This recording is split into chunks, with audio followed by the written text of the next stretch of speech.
Morning YouTube, or afternoon, depending on where you're looking, what time zone it is. I'm going to be putting on some new brakes onto my CBR900 track bike, and I'm going to bleed them as well, hopefully, and sort of walk you through how to bleed brakes, either brakes that are already built or brakes that are completely empty and full of air. Procedure is very similar, and might even teach you something. This is what I'm up to. So I've got these, I think Van Hill, fuck knows, just generic lines. They're a 2-into-1 T. I've got pads for the front and back, and then these 3 banjo clips here. Likelihood is these won't work because nothing's ever perfect. Oh, I love this song. So I've got a box of spares, and second box even more spares from previous kits, and you normally make something work. The Brembo RCS kit also comes with a couple of their own, which I've never used. Yeah, there's a bit of figuring out in terms of the angles to make sure the flow of the pipe from the master cylinder down to wherever this is mounted is right. So I'll eyeball that up now and generally get a feel for what space I have and what works, and don't tighten anything up until I'm sure.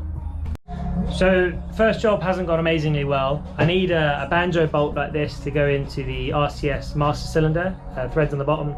However, that's an M10 by, I'd say, 1.5, and this is an M10 by 1.25. They both exist in the motorcycle world. This is normally stock Japanese. Maybe that music's a bit loud. Hold tight. It's a good song though. I won't sing it. And yeah, Brembo used the finer threads. I think it's 1.25. It might even be 1. No, it's 1.25. And the coarser thread is OEM Honda, so they're not interchangeable. I've got loads of spare banjo bolts in the kit, but I don't have a short one with a fine thread. The one you get in the Brembo kit is a dual Brembo, like this, a Brembo banjo. So it's too long. I need a single one because I've got 1 to 2 hoses, which I'm not quite used to. So I'm going to go on eBay, buy one, wait a couple of days, and then continue this video. So I'll be wearing different clothes, might have slightly cleaner hair in the next scene. Yeah, quick afternoon out in the garage. Not much else is doing. I won't touch it until you come back. Welcome back. As I said, I have slightly cleaner hair and a different top on. It is another day. I have since ordered the correct thread banjo bolt with a single sort of joint in it. That is here. Oh, turn around. Underneath I've gone for a titanium one, and the brake lines are all tightened up and on. I'm now very ready to bleed the brakes. I've actually forgotten to put the pads in, so I'll just do that quickly, and then talk you through my setup and how I bleed brakes. Right then, bleeding brakes 101. How does it work? I use a compressor and one of these brake bleeding kit things that's connected directly into the quick fit. Comes with a flexible hose with a female rubber thing on the end. You pop that over your bleed nipple, you put that lever on, it latches on, so you just keep it on for a long time. This creates a vacuum. You suck at this nipple, that creates a vacuum throughout all of the caliper, the line and the master cylinder. Up here at the reservoir you fill it up with brake fluid. I use RBF 660 brake fluid. It's racing fluid. I think 660 is the temperature it's rated for. Brake fluid is hygroscopic, which means it absorbs water. It's got a lower water concentration than ambient air, so always keep a lid on it. If you leave it out on the side, it will absorb water, physically grow, and become less good as brake fluid. So always keep that sealed up. I like to make 2 holes in the top. One to release the vacuum, one to pour, so you don't get any glugging, less mess. Always have a rag down beneath where you're bleeding, so cover this area up because we always dribble a little bit. What else are there? Things to note. So yeah, you just want to suck it through first on that side, that side, that side. Repeat that a few times. You'll start seeing fluid and air coming through, then mainly fluid coming through. Once you get to that level, you're ready to push the pistons and actually pressurize it from the master cylinder through the system and out through here. But wait quite a long time before you get into the traditional bleeding of, you know, open the nipple, close the lever, close the nipple, open the lever. Wait until you get into that stage, until you've sucked quite a lot through. This should bleed quite easy. It's quite a small brake system, and fingers crossed I've tightened everything up, otherwise I'll just be sucking in air somewhere and I'll be here all day long. Yeah, that's pretty much it. I like to have 2 8mm spanners on either side because I'm lazy and I always end up forgetting them. always have rags down and just go easy. Yeah, brake fluid is paint remover, so you don't really want it pouring over your bike. If you've got a faired bike or something, you probably want to take the fairings off, especially underneath the reservoir. Some bikes have a little infill panel there, that'll get damaged. So you've been warned. That's it, how to bleed your brakes. Tip number 2, so I've been sucking through fluid on both calipers, either side. That's gone pretty well. I've just turned the compressor off because it makes a bloody racket, constantly refilling. So now I'm pretty sure I've got a good amount of fluid in the lines and the calipers. I'm going to start using the master cylinder to pump it through. Don't just grab a handful of brake, because it will backfire out of here and piss fluid everywhere, and this is not good stuff. So grab the master cylinder reservoir cap and diaphragm, pop that back over the top like a non-squares. There you go.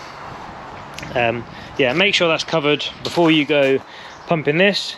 You will start to hopefully see something coming back up. Sometimes you got like bubbles coming back up through. See if we can pump it up. It'll be full of air, no doubt, and the pistons are receded all there in the calipers. So there'll be an awful lot before I get any resistance. So I've got to get the calipers out, the pistons out, pads out to the disc. Once I build up some pressure. Forearm movement.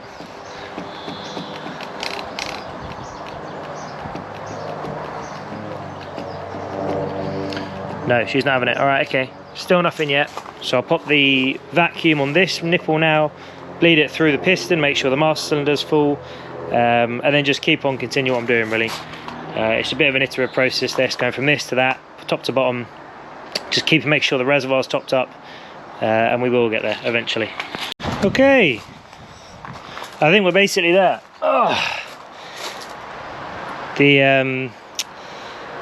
Yeah, the last stage of bleeding, where you actually do it manually, was really quick, came up really nicely. Once you start getting pressure in the system, it just yeah, it bled up very fast, and you get into this like diminishing returns where like you sort of think you're making it better, sometimes you make it worse. I like to always build up a lot of pressure in the system before I crack the nipple. I like to close it as quickly as I can as well.